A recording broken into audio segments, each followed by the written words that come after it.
Salut à toi, cher auditeur. Si tu écoutes cet épisode de Ficelle aujourd'hui, c'est que tu es soit curieux de découvrir le basket français et européen, soit que tu es déjà un vrai passionné. Dans les deux cas, n'hésite pas à t'abonner à Ficelle et à nous laisser un commentaire et des étoiles qui vont bien. Nous sommes présents sur toutes les plateformes qui comptent. Merci à toi et bon épisode.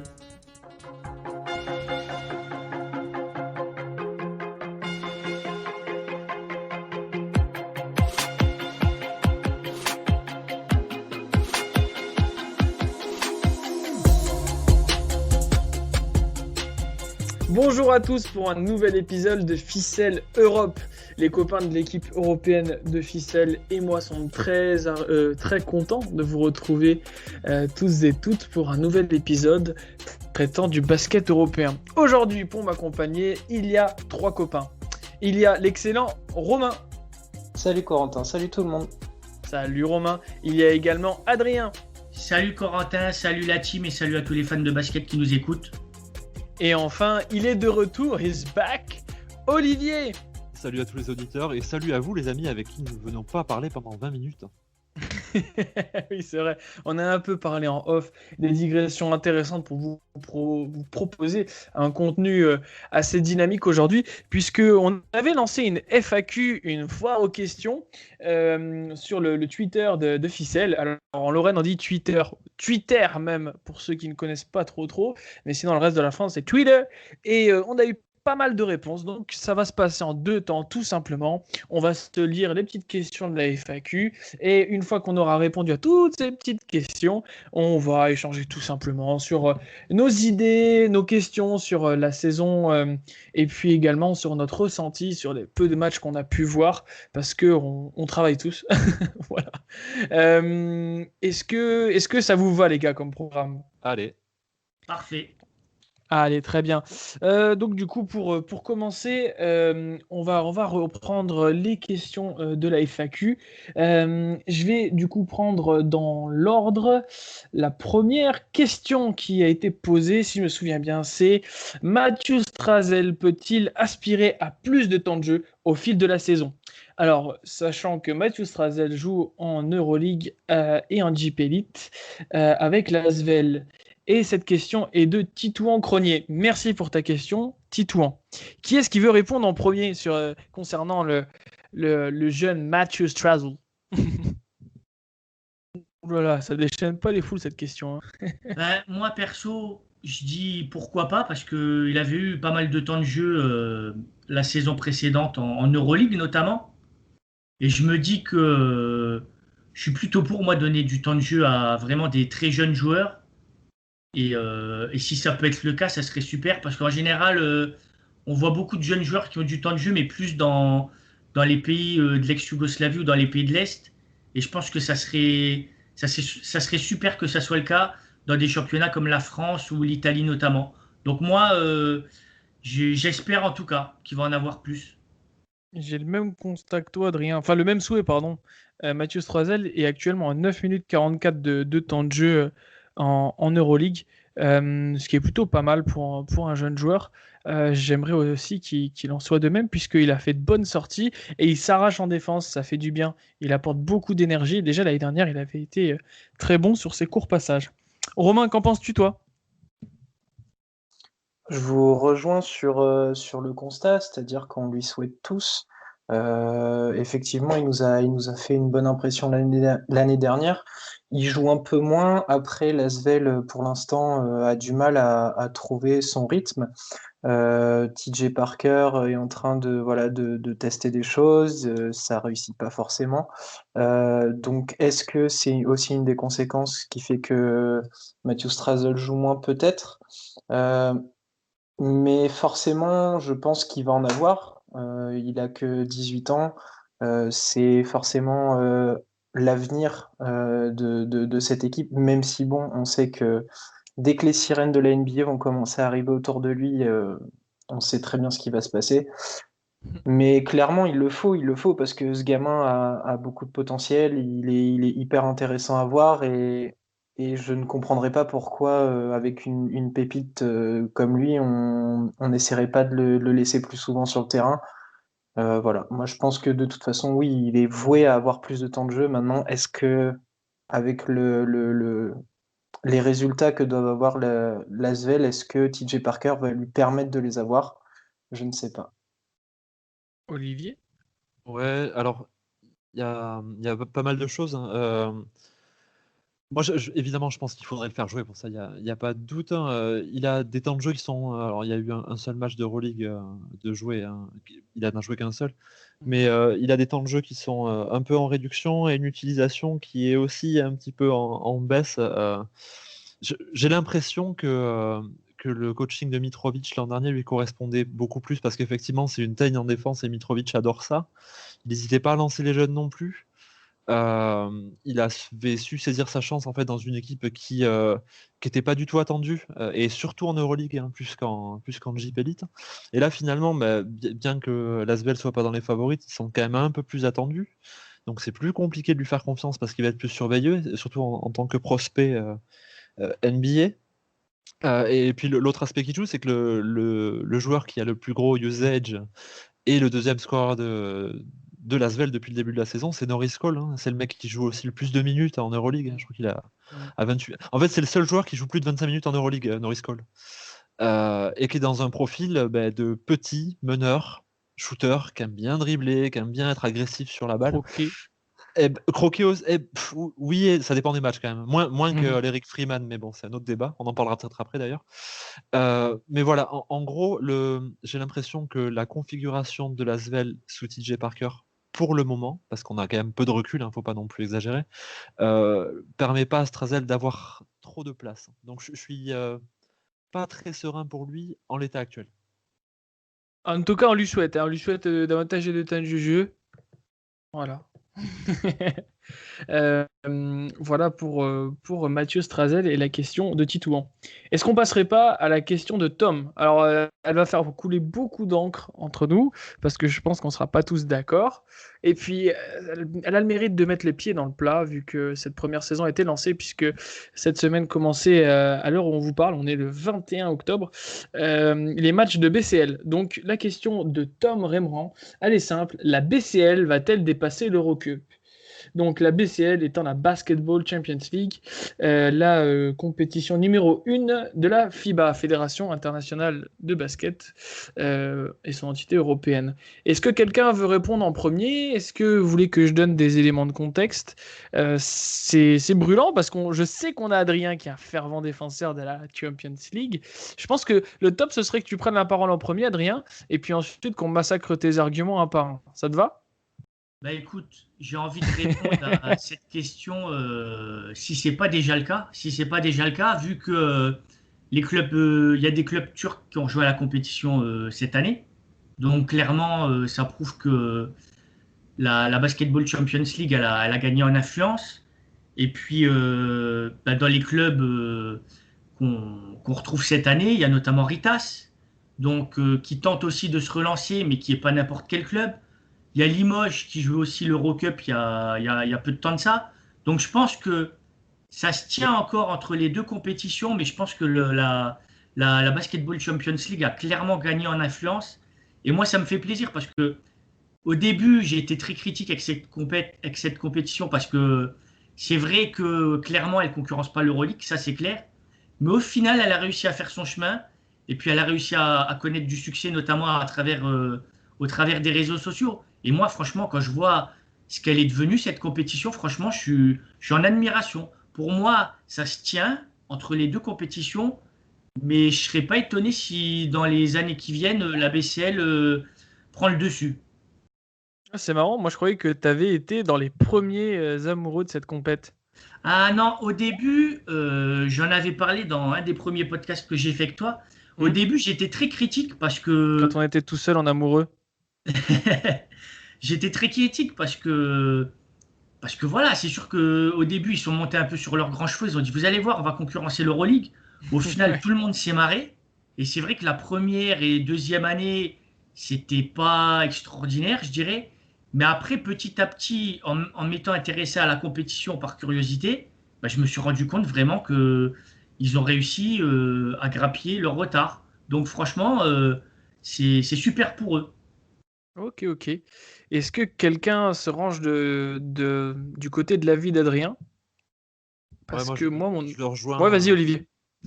Je le rejoins alors de deux manières. La première, je dois faire mon mea culpa parce que moi, en tant que grand fan d'Euroleague, forcément, j'étais très orienté sur l'Eurocup. Et c'est via la démarche, comment dire, prosélyte d'Adrien que je l'ai un petit peu rejoint là-dessus. Ah ouais, c'est vrai que c'est prosélyte, c'est le moins qu'on puisse dire. Ouais, c'est un truc de malade, hein. Je pense que tu dois toucher de la thune, Adrien, c'est obligé. Non, Mais oui, demande de l'argent à la FIBA. je vais faire court. Je crois que en France en particulier, pour échanger un peu avec des collègues espagnols, là, en France, on est très sensible à la BCL du fait des parcours de Monaco et Dijon sur les deux dernières années. Quand on parle en Espagne un petit peu, ils sont autant sur l'Eurocup et ça n'a pas bougé. En même temps, il y a Badalone ou des équipes comme ça, mais autant sur l'Eurocup que sur la BCL. Donc nous, vraiment, je pense qu'on a un prisme qui est un peu orienté. Ça, c'est le préambule. L'autre aspect, c'est qu'avec tout le travail qui a été fait, il faut vraiment le souligner hein, de la part de la FIBA, travail de communication autour de la Champions League, il y a eu un essor considérable avec des clubs qui veulent soit qui voulaient le rejoindre la BCL, soit que la FIBA a démarché, peu importe, mais tu parlais de Ritas, hein, Ritas, ils ont un recrutement qui est. Quand tu dis la BCL a démarché, est-ce que tu peux préciser pour ceux qui n'ont pas suivi les affaires? Je sais que ça peut être embêtant, mais c'est important de le préciser. Alors, certains clubs qui étaient auparavant engagés en Eurocup depuis plusieurs années et qui briguaient du coup éventuellement une licence qu'on appelle licence A ou licence B' pour arriver en Euroleague, ont été séduites quelque part par un plan marketing par la FIBA pour s'inscrire en Basketball Champions League pour finalement être des têtes de gondole. Donc c'est vrai que quand on vend ça à un club, en théorie, quand on t'a vendu ça, on te dit, voilà, tu vas avoir une exposition, ça va te permettre de faire venir des joueurs. Et c'est là que je voulais en venir, c'est-à-dire que l'exposition, elle est tellement importante que je ne sais pas si vous avez vu passer l'info aujourd'hui, beIN Sport aux États-Unis a racheté les droits de la BCL. Ouais. C'est énorme comme info. Énormissime. Ça paraît anodin, mais il y a eu Kyle Wiltshire ou d'autres joueurs comme ça, donc des joueurs qui jouent en BCL, qui ont fait aussi une grosse démarche de lobbying auprès des fans américains, et je pense que ça a porté ses fruits. Et le fait que ce soit diffusé aux États-Unis, ça va entraîner bien sûr un attrait des fans, mais aussi des venues, à coup sûr, de joueurs. Exactement. Et voilà, et donc la contrepartie, après je laisserai la parole à Romain. Pour contrer un petit peu cet essor, même si effectivement la BCL ne rejoint pas l'Euroleague, et l'Euroleague, je pense, Bertomeu est très méfiant et se dit waouh, qu'est-ce qui se passe là en fait dans la mesure où on gère mal, on risque d'être dans la panade si jamais la BCL nous rejoint. Et j'ai l'impression qu'il y a eu un gros coup de pub qui a été fait sur l'Euroleague au détriment de l'Eurocup. Et pour l'Eurocup, même si le niveau, j'ai pas l'impression qu'il est réellement baissé, en termes de médiatisation, je sais pas ce que vous en pensez, j'ai l'impression que c'est un peu plus en retrait que les années précédentes. C'est ce que Je suis pas super d'accord.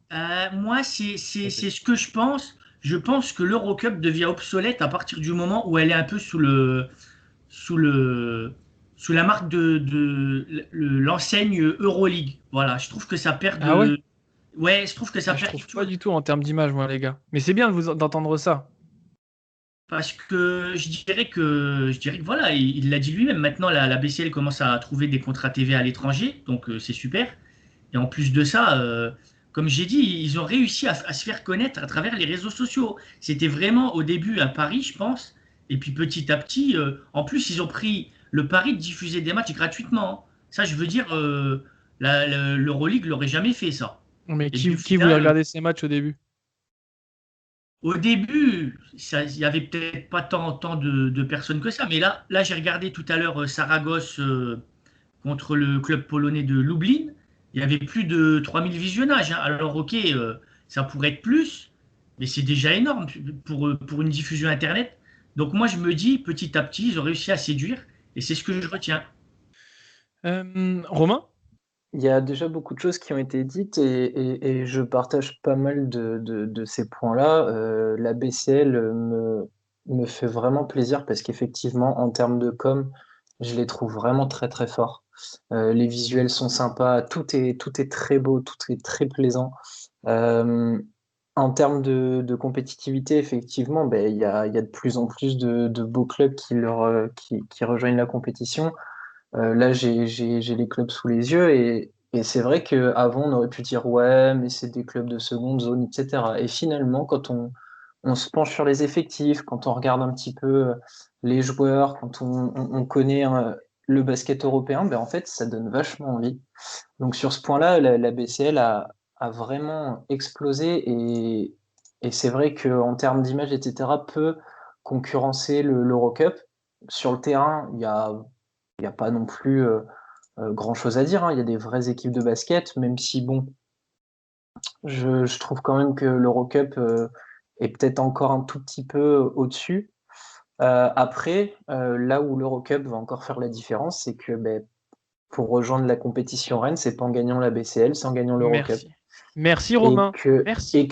ben, de rien, mais pour l'instant, tant que l'Eurocup donnera un ticket ou la possibilité de rejoindre la grande compétition, ben, l'Eurocup aura toujours de l'intérêt pour certaines équipes, certains pays, etc. Et la BCL, ben, va falloir, ben, à un moment donné, hein, je prends typiquement un club que vous aimez bien, hein, mais si l'EC veut un jour retrouver le très haut échelon du basket européen, ben, il faudra qu'il passe par l'Eurocup, soit qu'il se fasse inviter par l'Euroleague. Et du coup, Mm. le chemin, il est comme ça. Et pour l'instant, c'est... Voilà. Après, très clairement, Eurocup, BCL, moi, là, à l'instant T, je m'en fiche. Je m'en fiche. Moi, je vois du basket, du beau basket, et pour l'instant, ça me plaît. Après, si on veut rentrer dans les détails, voilà, si un jour l'Eurocup doit disparaître, c'est qu'elle distribuera plus le ticket pour l'Euroleague, c'est tout. Je Il y partage a- entièrement l'avis de Romain et c'est cool que Tom ait posé la question, mais il a un peu abusé Tom parce qu'il aurait pu nous dire quelle compétition il préférait entre les deux, ça aurait été intéressant de savoir. Mais J'espère qu'il nous répondra néanmoins, après le podcast. je partage votre avis sur le fait que c'est ce qui donne un ticket en Euroleague. Mais moi, ce que je retiens de cette compète, c'est quand même une compète, soit qui relance des clubs comme la Virtus Bologne ou la Et EK Virtus Athènes. Bologne, ils ont une wildcard, tu vois. Ils ont Ouais, fait une saison, après, ils ont brûlé la compète et ils sont partis jouer l'Eurocup pour jouer en Euroleague derrière. on est d'accord, mais ils ont quand même pu. C'est la BCL qui a permis de les relancer. La EK Athènes, C'est vrai. pareil. Il y a aussi des équipes qui ont émergé à travers notamment cette compète comme Tenerife et le San Pablo Burgos. Mhm. Et en plus de ça, ça a permis aussi de relancer certains joueurs comme Tyrese Weiss. Et je dirais qu'en plus de ça, il y a le fait que, il y a le fait que c'est une compète qui a permis à tous ces clubs qui la rejoignent maintenant, comme les clubs turcs, ça va leur permettre, pourquoi pas, de se refaire une santé. Donc moi, c'est ce que je retiens de cette compétition aussi, tu vois. Ça a permis à des clubs historiques de revenir sur le devant de la scène. Et moi, je pense que c'est important. Et puis, il y a le principe participatif. C'est un principe que je défends. Alors, j'aurais peut-être tendance à penser que c'est un peu moins participatif que les années d'avant, mais il y a toujours les tours qualificatifs. Et en plus de ça, il y a 18 nations représentées à travers les différents clubs cette année. Donc moi, je trouve que c'est super pour le basket européen, ça. Je trouve aussi, je pense que voilà, je me faisais un peu l'avocat du diable parce qu'il y a beaucoup de gens qui critiquent cette compète. Je partage entièrement l'avis de Romain et je suis content qu'Adrien nous donne des arguments en plus pour cette compète. Malgré tout, on a des clubs qui n'iront jamais tant elle décernera pas le précieux sésame pour l'Euroleague. Je pense à des clubs comme la Virtus Bologne ou le Partizan qui à l'heure actuelle qui ont joué cette compète par le passé et qui à l'heure actuelle se sont relancés grâce à cette compète, faut pas l'oublier, et qui veulent toujours aller en Euroleague. Mais par contre, l'Unix Kazan, le Lokomotiv Kuban par exemple, n'ont jamais fait cette compète et sont pas prêts de la faire. La question à l'heure actuelle est de savoir est-ce qu'on a du jeu qui est plus intéressant en BCL et en Eurocup? Ça se vaut concrètement. Après, c'est vrai que les clubs turcs dont parlait Adrien, les plus intéressants sont en BCL et pas en Eurocup. Olivier, tu voulais rajouter quelque chose? Oui, un des projets de Bertomeu et de Leka était de créer une ligue fermée à terme avec que des licences A. Euh, je crois qu'il va y avoir un moment un point de convergence. On a d'un côté la FIBA avec la BCL qui est très ambitieux. Et d'ailleurs, je tenais à vraiment, vraiment à souligner la qualité de leur Final 8 organisé là à Athènes, hein. C'était de très très bonne qualité en termes de spectacle et en termes d'organisation. Et donc, d'un côté, tu as la FIBA qui est ambitieuse et de l'autre, tu as l'ECA qui est plutôt conservatrice.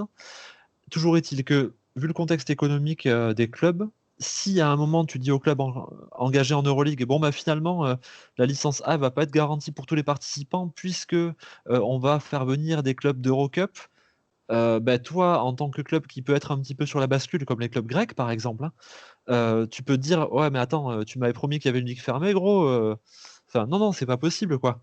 Et d'un autre côté les équipes d'Eurocup, si tu leur dis non, non mais en fait gagner l'Eurocup ça va pas vous garantir une place en Euroleague, ils vont te dire aussi non mais attends à ce moment-là à quoi ça sert qu'on joue l'Eurocup avec une médiatisation qui est plus faible et elles basculeront vers la BCL. Donc je sais pas à quelle échéance mais je crois que dans les 1 à 2 ans on va arriver à ce point de convergence d'intérêt. T'es obligé d'y Euh, arriver de toute façon. mais oui, c'est ça. Et je crois Ils que le là, savent. à ce moment-là, euh, comment dire, la FIBA, ils seront là pour récupérer ce qu'il y a à récupérer. Il n'y a pas de doute, hein. Eux, ils n'auront rien à perdre, selon moi. Tout dépend combien ils investiront sur l'aspect communication, mais ils n'ont pas grand-chose à perdre. En revanche, les cas, s'ils gèrent mal le truc, ils peuvent très bien perdre une compétition. J'en suis convaincu. C'est clair. Je suis plutôt d'accord avec toi, mais faut pas oublier deux choses. Il y a l'aspect sportif, bien sûr, dont on parlait avec l'Euroleague, le ticket pour l'Euroleague, ce fameux, mais également l'aspect money, argent, et de savoir voilà, quelle est la compétition qui rapporte le plus au club. Et c'est vrai que le vent est en train de tourner, avec des clubs qui vont davantage vers la FIBA Champions League pour ça, quoi. C'est vrai que on avait parlé dans un des autres épisodes, j'ai plus les chiffres en tête, mais c'est vrai que elle est assez rentable. Je pense que de toute façon, on va arriver dans une situation, alors peut-être pas aussi dramatique qu'à l'époque de l'Euroleague et de la Supro League, pour ceux qui ont connu. J'avais lu pas mal de littérature là-dessus, ce qui avait été catastrophique pour le basket européen. Là, ça fait un moment que ça dure, mais au final, cette concurrence, elle a fait du bien. Elle a fait du bien quelque part parce que l'Euroleague a monté un concept qui fonctionne. La FIBA n'avait pas su prendre en main les choses. Maintenant, elle se dit, bon voilà, on doit le faire. Et ils le font et de fort belle manière. Et au final, c'est bête, mais la concurrence, elle a eu du bon pour tout le monde. Et c'est toujours cool pour nous, fans de basket, d'avoir davantage de matchs, puisque pour l'instant, tout le monde a trouvé un peu son système pour être rentable. Petite question qui me vient comme ça, parce qu'on parlait tout à l'heure de visibilité de l'Eurocup et qu'elle en avait perdu par rapport à l'Euroleague. Moi, c'était le logo qui avait changé, qui m'avait choqué. J'adorais le logo de l'Eurocup parce que c'est le logo de la coupe qui est remise aux gagnants de l'Eurocup. Quelle est la plus belle coupe, donc en termes de visuel, j'entends, entre les quatre compétitions, hein, FIBA, Europe Cup, BCL, Eurocup et Euroleague, selon vous? Alors moi, perso, j'aime bien celui de la BCL. Mhm. Mais là où je te rejoins, tu m'avais dit que tu aimais bien celui de la FIBA Europe Cup, qui est Ouais. l'ancien trophée de l'Euroleague de départ, quoi, dans les années Mhm. 80-90. Donc, tu vois, plus celui de la FIBA Europe Cup. Ah, pareil, ouais, ouais. J'ai pu admirer à Thessalonique notamment. Et vous, les gars? Ouais, Oui. moi je suis pas fan des bijoux, donc bon, c'est pas. Les breloques. Et moi, le seul trophée que je trouve beau, c'est la petite coupe qu'on a à Limoges qu'on a remportée en 93. Ah ben, justement, mais Allez, ça c'est posé. justement, Dakouri en parlait dans une interview. Ouais. Il disait, à l'époque, c'était sur ESPN Classic Sport. Il disait, j'ai été un peu déçu parce que je m'attendais à gagner un trophée énorme. L'année-là, ils l'ont changé. Il a dit, bon, ben voilà, après, la symbolique reste quand même qu'on a gagné l'Euroleague de l'époque. Mais c'est vrai que tu as eu des coupes. La coupe Saint-Portal, elle n'était pas très grande, hein, aussi, hein. Ouais, celle de Ils l'Euroleague leur ont que filé un Dakouri truc de remporte, c'est kermesse. minuscule. Ah ouais, non, mais c'est dommage. Mais bon. Pas sur les trophées, ça paraît un peu con, hein, mais j'aime beaucoup le trophée de la Jeep Elite. Je le trouve, il y a un côté, Ouais. comment dire, Il est lourd, hein. ouais, il a l'air très très lourd. Mais ouais, non, je sais pas, le trophée de la Jeep Elite, je le trouve cool, vraiment, vraiment. Ça me fait Ouais, un peu mal dégrossi, mais je sais pas, il y a quelque chose.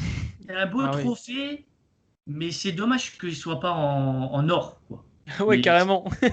Un ben, coup de c'est pied de du bronze, diamant. non? Bah, et vous pouvez, Ouais, bah, le trophée, aller le voir à l'espace muséal de la Fédération française de basket. Et pour être passé devant quelques fois, il donne bien envie avec les quatre mains comme ça qui entourent un ballon. Vraiment sympa. Tu voulais dire quelque chose, Romain? Oui, non, parce que du coup, moi, c'était une énorme boutade parce que voilà, en 93, on a ramené un tout petit truc. Mais pour être plus sérieux, mon cœur balance entre celui de l'Euroleague et celui de la BCL. Je sais pas. Les deux sont très beaux. l'Euroleague, c'est très symbolique et celui de la BCL est très joli aussi. J'aime bien celui de l'Eurocup, personne l'a mentionné, mais il est vraiment sympa, je trouve. Celui de la BCL est vraiment cool pour le coup, parce qu'il a quelque chose de brillant, enfin, original, c'est quand même un filet de basket, quoi. Mais celui de l'Eurocup, j'aime bien. Je sais pas, il a un design vachement épuré que j'aime beaucoup. Voilà pour le petit point très radiophonique, parce que de toute façon, on n'a pas pu vous les montrer, mais si vous allez sur l'internet, sur la toile, vous les trouverez. Voilà. Alors, question suivante. Question suivante de l'OLB a-t-il gagné? Des clubs sont-ils en danger suite au Covid et à la réduction des jauges spectateurs dans les salles? Est-ce que quelqu'un veut se lancer? C'est une question qui est particulièrement d'actualité parce que si vous nous écoutez en 2021, 2022 ou 2028, sachez qu'on a connu une année compliquée à cause du copain ou de la copine, je sais pas comment on l'appelle, Covid-19 ou coronavirus. Alors, moi, personnellement, j'ai envie de dire qu'évidemment, c'est le risque.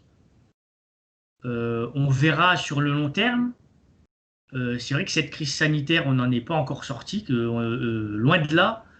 Mais je dirais qu'après, au niveau de l'aspect financier des clubs, je trouve que comme on se débrouille pas mal ces dernières années, à la différence de clubs italiens ou de championnats comme la Turquie ou la Russie, je trouve que on gère plutôt bien nos finances. Donc j'espère quand même qu'il n'y aura pas de répercussions. Mais honnêtement, je me dis que vu que c'est bien géré et que c'est assez contrôlé en France, je me dis que on va peut-être plutôt bien maîtriser ça, quoi. Donc j'attends de voir, mais je pense que on va peut-être on va peut-être pas trop morfler. Après, nous, on a fait le choix pour la majorité des clubs de notre championnat de laisser rentrer des gens dans les salles, même si c'est pas rempli au maximum de sa capacité. Donc à voir, mais je pense qu'on va plutôt bien gérer. En tout cas, c'est mon avis. Ouais, Ok, moi, merci Adrien. je suis plus perplexe.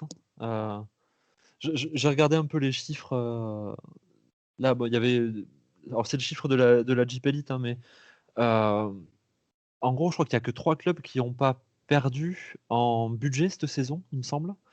Dont Bourg, mais je pense que ça devait être par rapport à l'argent qu'ils ont pu peut-être recevoir euh, sur leur qualification en Coupe d'Europe. Je crois qu'il y avait Bourg, le Valois et je sais plus qui était l'autre équipe qui n'avait pas perdu en budget. Euh, et l'air de rien, en France, on est un pays dans lequel les salles sont plutôt remplies. Quand tu vois Beaublanc ou Equinox ou Orléans, je me rappelle plus la salle, mais quand tu vois le bordel qu'il y a dedans, je me dis que si les salles sont pas remplies, qu'on n'a plus de diffuseurs télé qui balancent de la thune et non les méthodes de l'équipe, même si je suis très très content qu'ils nous diffusent, bon, voilà, je m'exprimerai là-dessus une autre fois. Mais toujours est-il que je suis assez circonspect, vraiment, sur les perspectives. Alors, est-ce que via les Coupes d'Europe, il va y avoir quelque part, par magie, une forme de redistribution de thunes? J'en sais rien. Effectivement, on s'en sort bien pour le moment, mais ouais, je suis assez inquiet quand même. Je crois que, en gros, si on reste compétitif, c'est parce que la Jeep Elite est quand même une belle vitrine pour des joueurs, je le redis à chaque fois et c'est très péjoratif, mais qui veulent se montrer pour partir ailleurs. Il faudrait pas que cette vitrine-là, ce soit juste un vernis craquelé, quoi. Ouais, on peut comprendre. Je suis entièrement d'accord avec toi.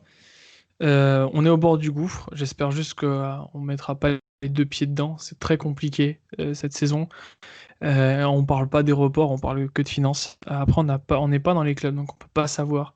Heureusement, c'est vrai ce que le disait Adrien, hein, c'est qu'on est quand même dans un pays assez structuré et qui a des moyens. Donc, je, c'est à la fin du concert qu'on paye les musiciens. J'ai hâte de voir comment va se terminer cette saison. Et puis la salle de l'OLB, c'est le Palais des Sports d'Orléans, si je me souviens bien. Romain, est-ce que tu voudrais t'exprimer là-dessus? Ben, je vais essayer de rejoindre ce que disaient Olivier et Adrien, c'est que on est dans le rouge, clairement. Les clubs vont prendre cher Et en même temps, ce que disait Adrien par rapport aux structures, c'est peut-être ça qui va nous sauver un petit peu. Et j'ai envie de dire, si on doit s'éteindre, on s'éteindra peut-être plus tard que les autres grâce à ça, en fait. J'ai l'impression que notre gestion est quand même de bonne qualité en France, et c'est peut-être ça qui va nous laisser vivre encore quelques temps, alors que, bon, dans d'autres pays où on est moins regardant sur tout ce qui est financé, etc., je pense que quand il va falloir justement payer l'addition de toute cette période de Covid, je pense que ça va faire bizarre. J'ai un club en tête, mais après, c'est pas que lié au Covid, hein, mais Le genre le Kimki? Beşiktaş. Alors, je crois que tu parlais Non, du mais Kimki, même, parce qu'ils ont jamais personne non, dans ne la salle. serait-ce que le Beşiktaş, ne serait-ce que ça, enfin, tu leur fermes leur salle, ils sont déjà dans une sale période, et enfin, tu regardes, ils sont en FIBA Europe Cup, et en Ligue de Turquie, ils sont derniers, ils n'ont pas gagné un match. Donc, je pense que eux, ça peut être définitivement le dernier coup d'épée avant la mort, hein, enfin, ils vont prendre tellement cher que voilà, ce genre de club, ils vont en payer le prix. Nous, je pense que notre gestion va nous permettre de vivre encore un petit peu, en espérant que ça s'arrête rapidement et qu'on puisse sortir la tête de l'eau rapidement. Mais la situation, elle est grave quand même. Elle est grave quand même. Je C'est clair, confirme. c'est très triste pour le Beşiktaş qui est un club historique. Tu voulais dire, Adrien? Ouais, je confirme. Turquie, Italie, Grèce aussi.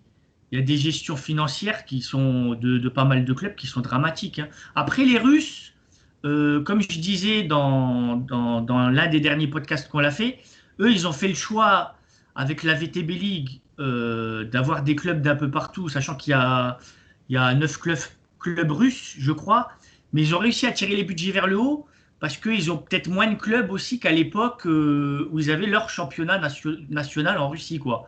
Et je pense qu'eux, ils ont bien joué le coup, tu vois. Mais après, Turquie, Italie et les clubs grecs, comme j'ai dit, c'est vraiment dramatique. Attention à la Russie, hein, parce qu'ils laissent rentrer les gens dans les salles et quand tu vois les conséquences que ça a d'un point de vue sanitaire, Ah ouais, c'est attention chaud. à ce que ça se vautre pas là, dans la saison, parce que là, il y a un état d'urgence, hein. Le Zénith ne peut plus jouer ses matchs. Le Khimki joue à 8, alors qu'en général, il joue à 1. Pardon.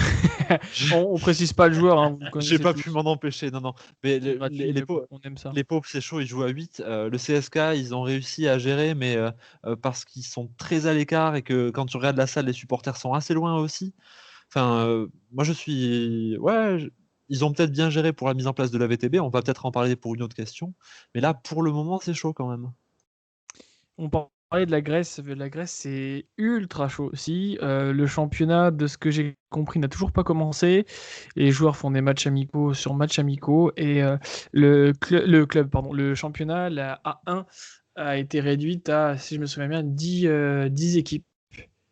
C'est grave. C'est pour un des championnats majeurs, pardon.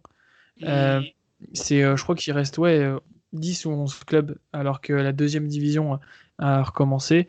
Il y a quand même quelques clubs qui ont déjà quitté le championnat avant qu'il commence, comme Retimno, donc de Crète, Panionios, Héphaïstos, le Diagoras, qui était l'équipe qui montait, et Ionikos, qui était l'équipe qui était montée les dernières.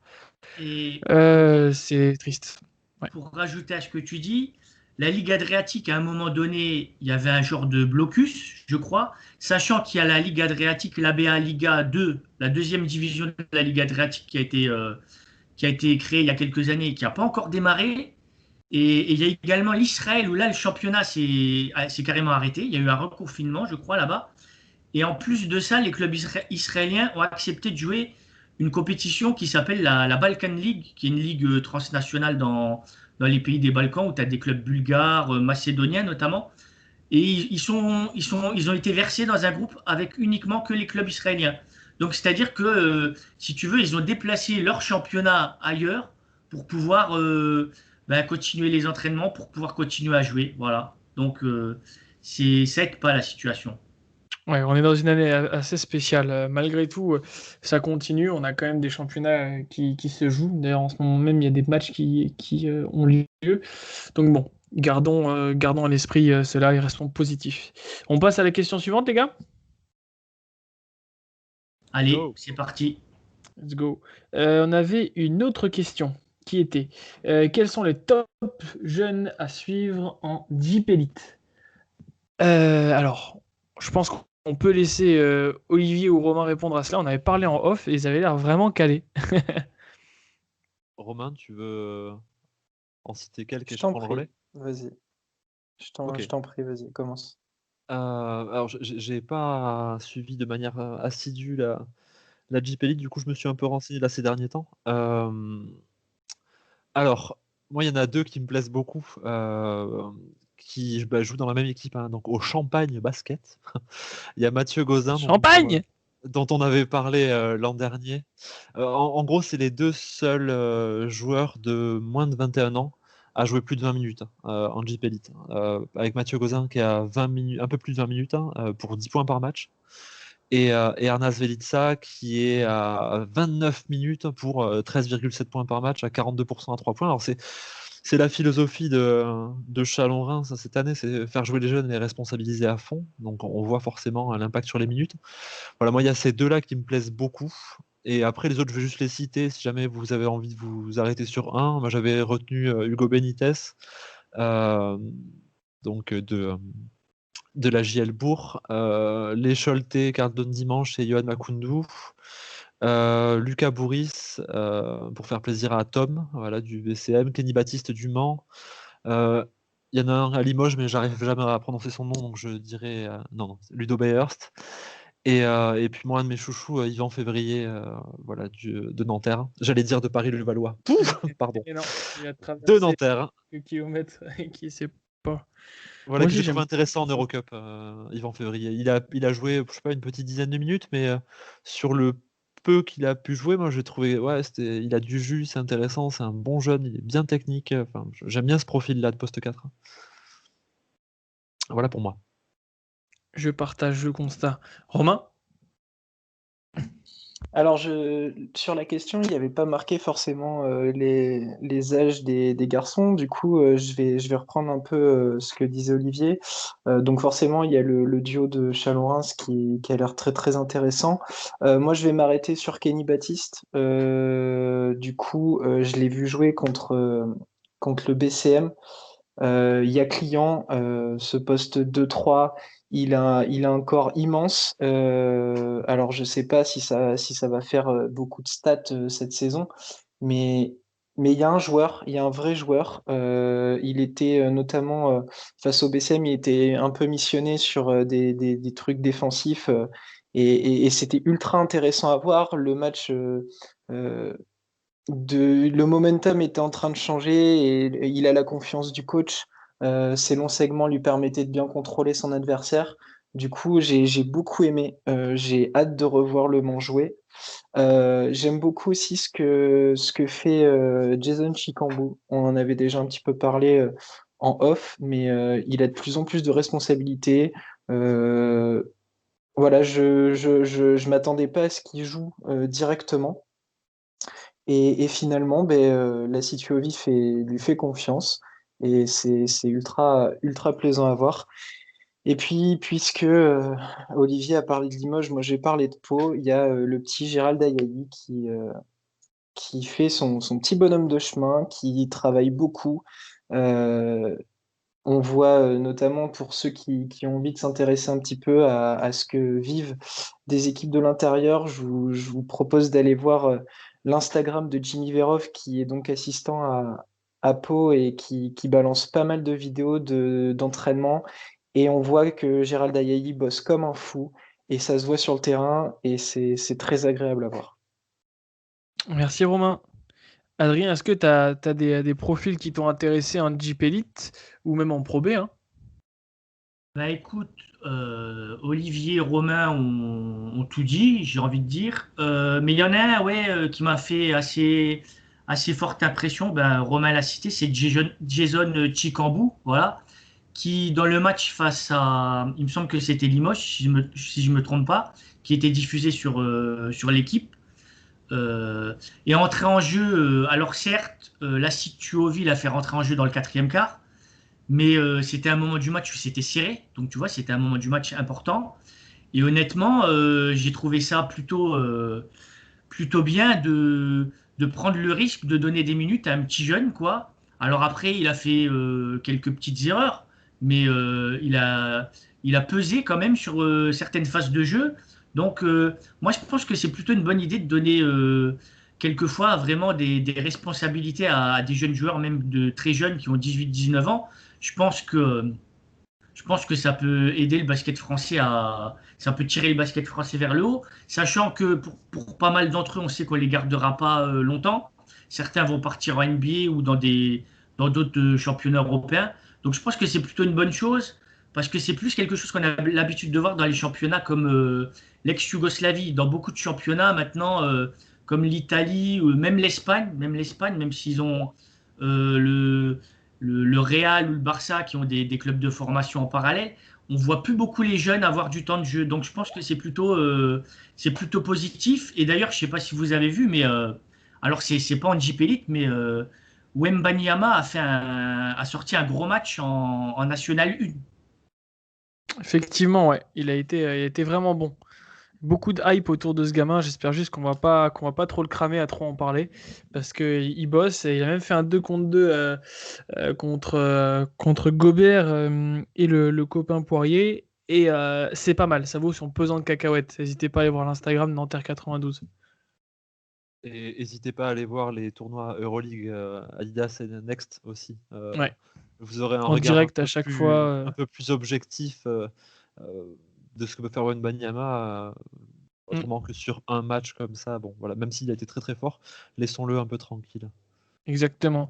On parlait de Nanterre 92, je vais juste en placer une pour un copain à moi que j'aimerais bien voir davantage jouer, mais qui a du potentiel aussi. Un gamin de Nanterre 92 qui est Samuel Eyango Dingo. Mon gars, force à toi, j'espère que tu perceras. Voilà. Et oui, on fait des petites dédicaces, on s'en fiche. Ok, question suivante.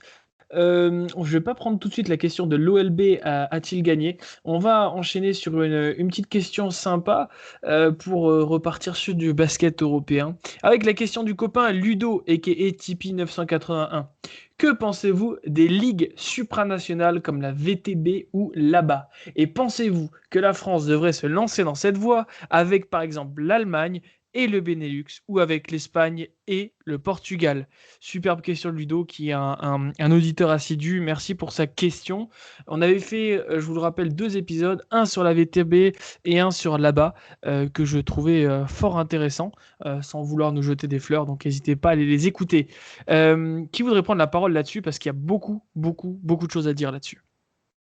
Alors, cette question-là, c'est une très bonne question de Ludo. Je dirais que ça rejoint un peu un débat qu'il y a autour de l'influence actuelle des Coupes d'Europe comme l'Euroleague ou l'Eurocup, même si la BCL aussi fait parler. Et j'avais vu le sondage sur la page Twitter qui demandait un peu aux gens si est-ce que quelque part les Coupes d'Europe, sans trop m'éloigner du sujet, hein, mais est-ce que quelque part les Coupes d'Europe avaient pris tellement d'influence que c'était pas au profit des ligues nationales? Et moi je dirais, est-ce que la question c'est pas par rapport aux ligues supranationales dans les petits pays notamment? Parce que les petits pays, une fois qu'ils avaient regagné leur indépendance en ex-Yougoslavie ou en ex-Union soviétique, on s'est rendu compte que c'était après des championnats qui regroupaient différentes équipes de pays qui parfois dépassaient pas les 5 millions d'habitants, quoi. Donc c'était des petites nations basket. Et au final, est-ce que ça n'a pas tiré le niveau vers le bas dans ces pays-là? Au début, dans les années, je dirais 90-2000, début des années 2000, il y avait une certaine densité et on ne voyait pas trop l'écart entre les gros clubs et les équipes milieu de tableau. Mais par la suite, on a vu beaucoup d'équipes, que ça soit dans le championnat serbe, croate, ou même dans les championnats comme la Lituanie notamment, et ça continue d'être toujours le cas. On a vu des équipes qui archi-dominaient, quoi. Et j'ai envie de dire, est-ce que quelque part, c'est pas mieux qu'ils jouent dans des ligues comme la VTB ou la Ligue Adriatique? Parce que Parce qu'après, vraiment, on va avoir des championnats, on va se rendre compte que c'est des championnats de vitesse. Donc moi, je pense que c'est mieux qu'ils soient dans des championnats qui recréent un peu ce qu'on a connu à l'époque où c'était le championnat yougoslave ou le championnat soviétique à l'époque, quoi. En tout cas, c'est mon avis. Merci Adrien, ça fait du bien d'entendre ça. Je partage ton avis. Moi, mon avis est très clair. C'est simple. Ces ligues supranationales, pour moi, sont pertinentes si elles sont bien organisées et si il y a une histoire commune. Alors, on parlait de la VTB et de là-bas, Adrien l'a très bien expliqué, ils sont plus forts ensemble. Concrètement, on a besoin de ces ligues-là. Là-bas, pour ceux qui ne connaissent pas, allez voir sur Instagram notamment.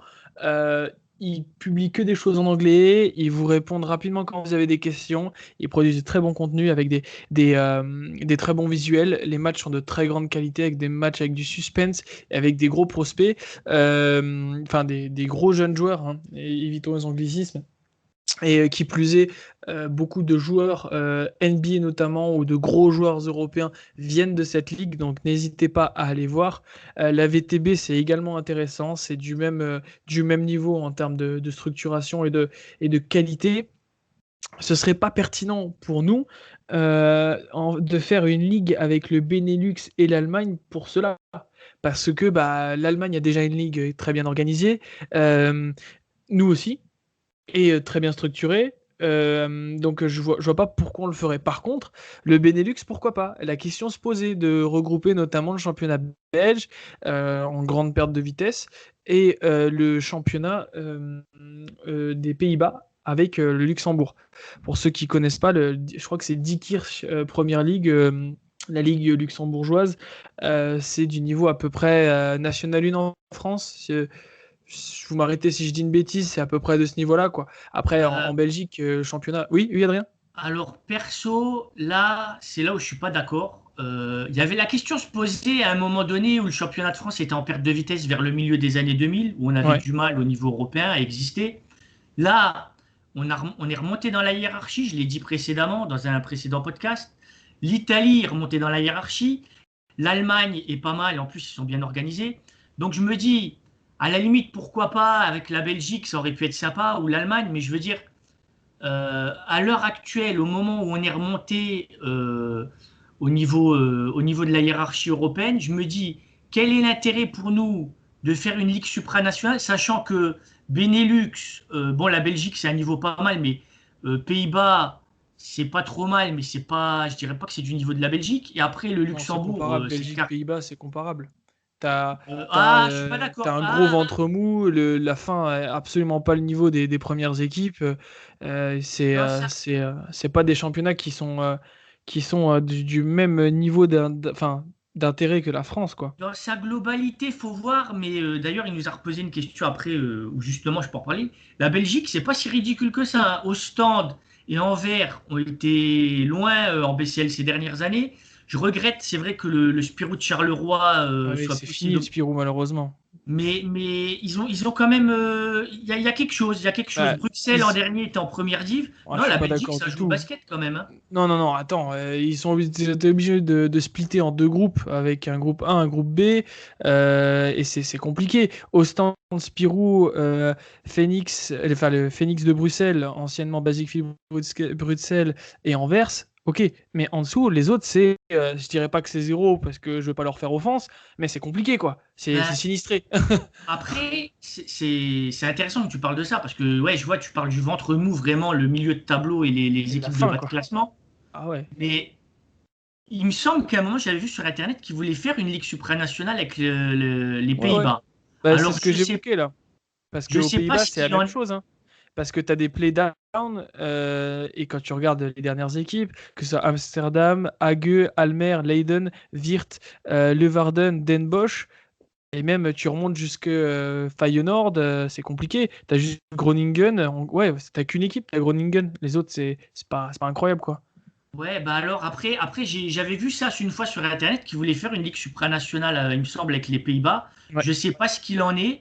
Pourquoi pas? Mais nous, en tout cas, la France, je pense que on aurait, je vais pas dire tout à y perdre, mais je comprendrais pas presque, trop l'intérêt, quoi. clairement. ça aurait plus de sens de le faire, par exemple, sur du basket 3-3 pour mutualiser des forces au commencement de quelque chose. Mais là, c'est pas le cas. Et de l'autre côté, avec l'Espagne et le Portugal non plus, le Portugal, ce serait compliqué dans le sens où eux ont un championnat qui, clairement, à l'image des Pays-Bas et de la Belgique, avec deux gros clubs qui sont le Benfica et Porto, et derrière, il n'y a pas grand-chose. Et l'Espagne, voilà, c'est déjà compliqué en Espagne. Laissons les Espagnols régler leurs problèmes entre ACB et Liga Oro. Euh, et puis, je pense que n'accepterait pas de mélanger avec la France. Voilà. Mais Euh, disons que, comme je disais, c'est plus pour les petits pays, quoi, qui eux, oui. vraiment, où c'est compliqué, quoi. Et puis, il faut que tu aies un lien. Tu peux pas faire une ligue, par exemple, entre le Portugal et la France. Si t'as pas de frontières, si t'as pas de passé commun, il faut quand même que ce soit cohérent pour pouvoir susciter l'intérêt. Euh, Romain et Olivier, on aimerait bien vous entendre là-dessus. C'était beau de vous entendre à l'ancienne, le petit couple tous les deux. C'était très sympa. Ah, j'ai pleuré. Je trouvais ça très touchant. C'est comme ça que c'est mieux, hein, Adrien. Euh,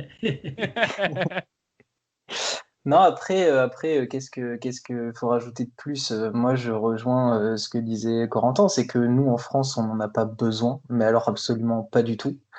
Et puis, ouais, je vois pas avec qui en plus. Enfin, en off, je disais ça très ironiquement, mais finalement, si tu prends une grosse partie de nos équipes, donc on va dire les meilleurs, plus les meilleurs, on va prendre d'un côté, on va prendre l'Italie, de l'autre, on va prendre l'Espagne, bah, finalement, c'est l'Eurocup ou l'Euroleague, en fait. Donc finalement, autant ne pas le faire.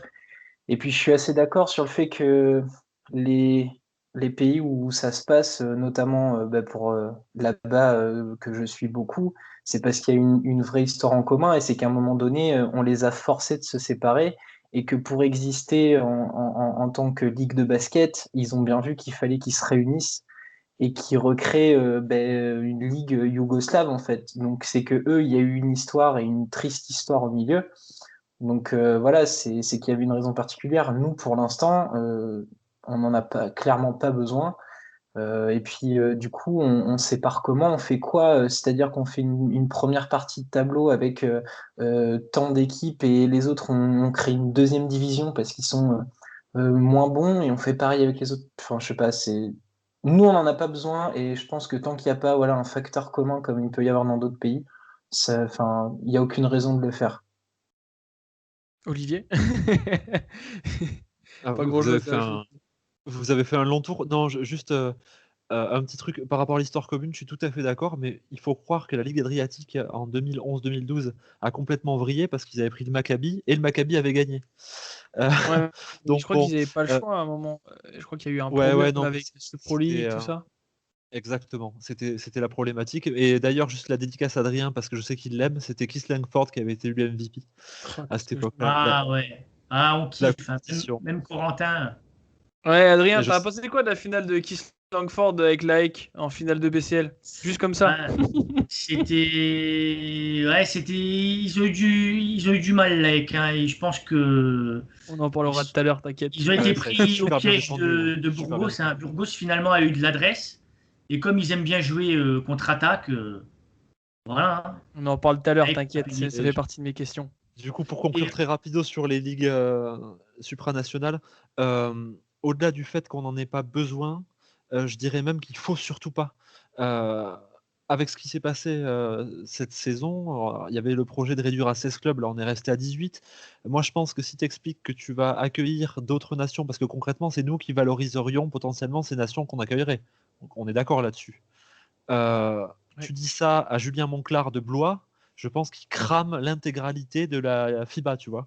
Parce que ça fait 2 ans que. Enfin, ça fait 2 ans, ça fait 5 ans qu'ils font un boulot merveilleux avec Blois, qu'ils n'ont pas le droit de monter pour des raisons, bon, écoute, qui ne nous appartiennent pas.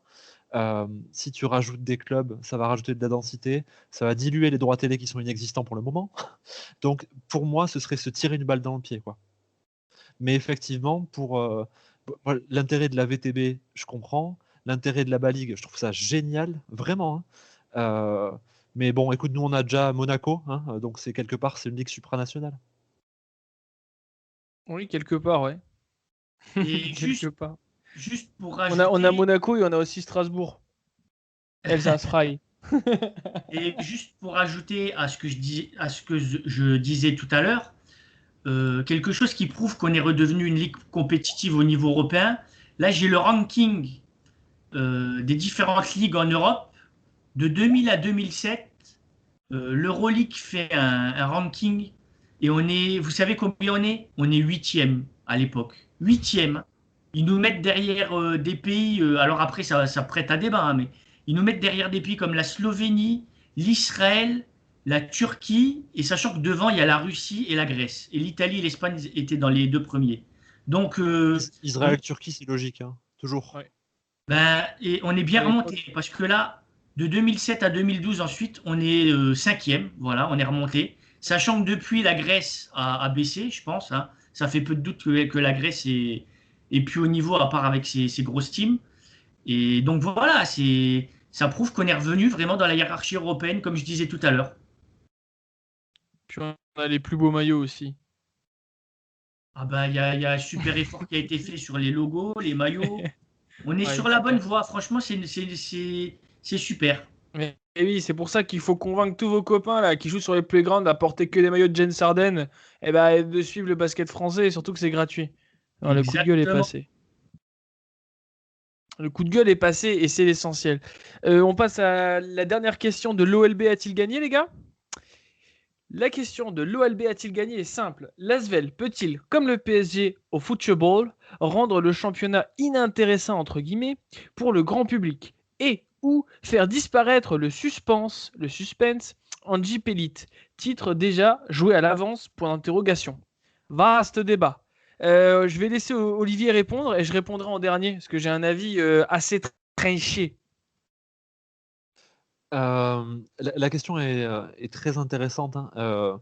Et alors, justement, il parle du PSG, donc je voulais juste rappeler quelques chiffres. En 2020-2021, le PSG, c'est 640 millions, donc voilà, le plus gros budget. Le plus petit budget de Ligue 1, c'est le Stade Brestois, 35 millions. Donc il y a un différentiel qui est de l'ordre de 20 fois. Enfin, il y a une différence qui est un multiple de 20. On devrait Le demander au deuxi- PSG de lâcher 100 millions au basket français qu'on Ah, répartira entre tous les clubs. ah bah, ce serait pas mal, hein. Et donc l'autre élément, c'est que le deuxième budget de Ligue 1, c'est l'Olympique Lyonnais, qui a 285 millions. Donc là, je parle vraiment de budget, pas de masse salariale. Si tu te poses un petit peu sur les budgets de Jeep Elite, l'Asvel, ils sont à 11 millions, enfin à 12 millions quasiment. Ah oui, mais là, Euh, on est et à le des dernier. années-lumière, là. Mais oui, mais c'est ça qui change tout. C'est-à-dire que le dernier, c'est Boulazac qui est à 3 millions 4 environ. Euh, Ouais. Si tu veux, effectivement, il y a une énorme différence de budget entre le premier et le dernier. Effectivement, les joueurs de basket en Europe ont pas les salaires des joueurs de foot en Europe, mais il y a un différentiel de 3 contre un différentiel de 25. Donc euh, là, c'est juste si on s'en tient aux chiffres, je vois pas, moi, de risque dans l'immédiat que l'Asvel tue la concurrence. Ça, c'est juste sur les chiffres. Mais si en plus on s'en tient à la compétition, l'an dernier, quand le championnat s'arrête, c'est Monaco et Dijon qui sont devant l'Asvel. Faut jamais oublier ça quand même. Et là, en ce moment, alors bon, on pourra discuter de tout ce qu'on veut, hein, coaching, etc. Mais l'Asvel n'est pas premier de Jeep Elite, hein. Donc, donc vraiment, si à un moment ça se développe, ben oui, peut-être qu'il y a un risque, bien qu'il y ait quand même d'autres grosses écuries, hein, qui sont en développement, hein, Monaco, les Métropolitans, Bourg, qui font un super boulot. Mais voilà, je crois que pour l'instant, vu comment dire, l'ampleur des budgets, le modèle prévaut sur le budget, selon moi. Donc pas de risque. Ok, merci Olivier. Au moins, ça a le mérite d'être clair. Romain, Adrien, est-ce que vous voudriez réagir? Romain, d'abord, si tu veux donner ton avis. Ouais, après, est-ce qu'il y a un avis à avoir pour l'instant? Ben, de toute façon, Olivier en a parlé, ne serait-ce qu'en termes si on parle juste de terrain, l'Asvel, ils n'ont pas encore écrasé le championnat comme Paris peut le faire en foot. Les joueurs, oui, il y a quelques CV qui sont surdimensionné pour notre championnat et encore, c'est pas super évident. Attendons de voir. Et puis, de toute façon, le PSG, c'est un énorme mécène qui est arrivé. L'Asvel, c'est pas du tout ça. C'est juste un club.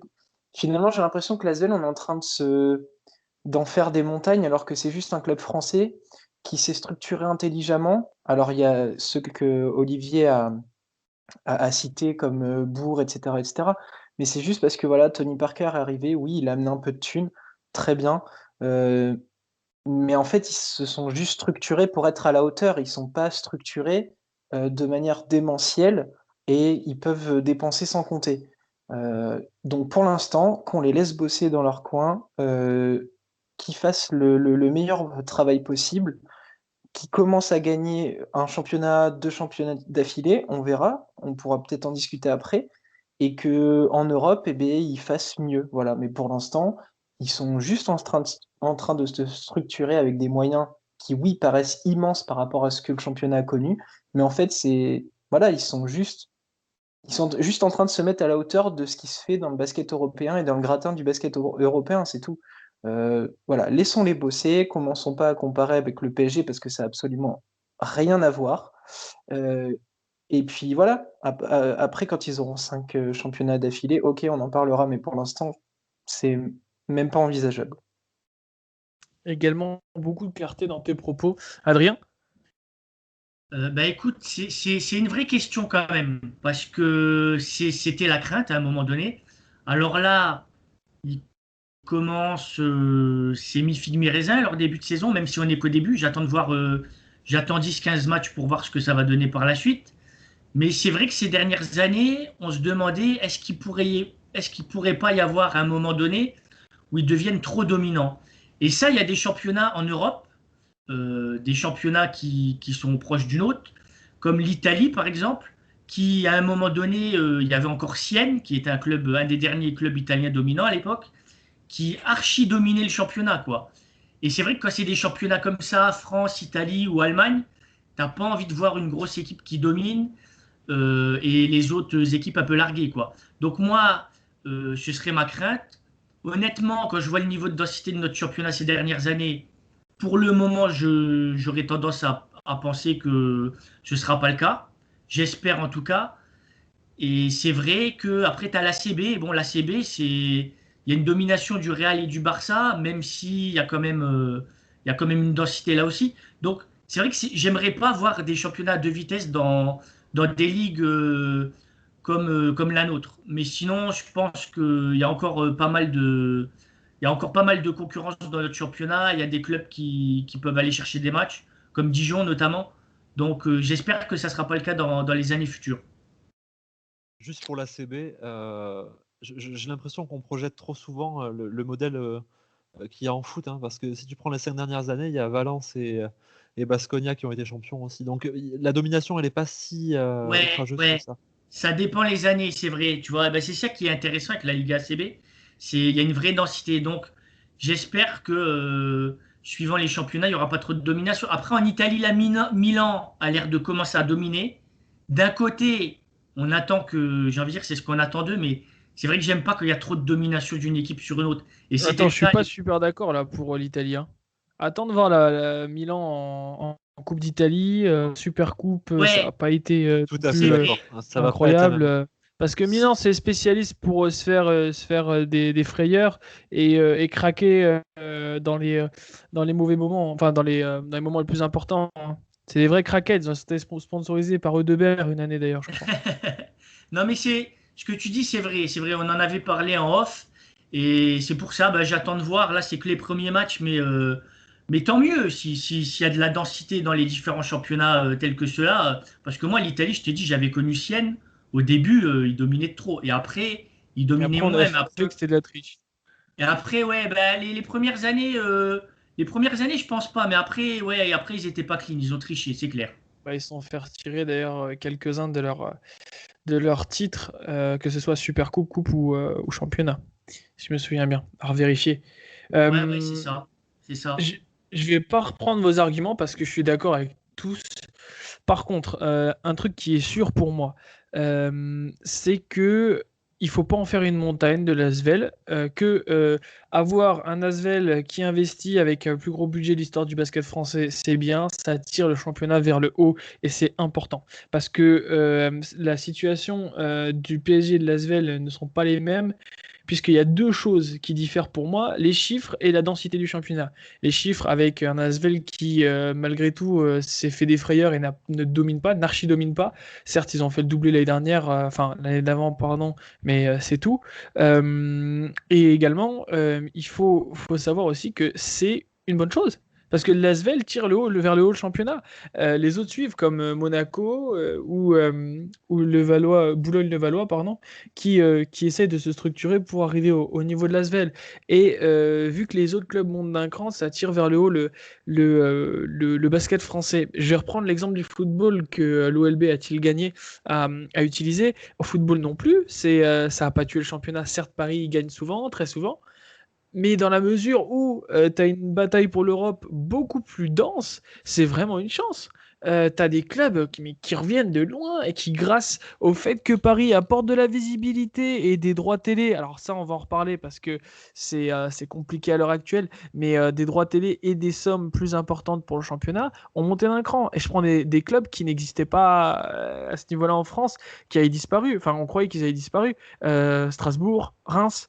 Que dire de l'OM ou de Lille qui là reviennent de l'enfer et qui réussissent à se structurer, et Rennes également. Donc voilà, il y a tout ça. Il y a le fait que en foot, c'est pas forcément vrai non plus parce que c'est une aubaine pour le championnat. Et bien sûr, au basket, c'est pour l'instant pas le cas.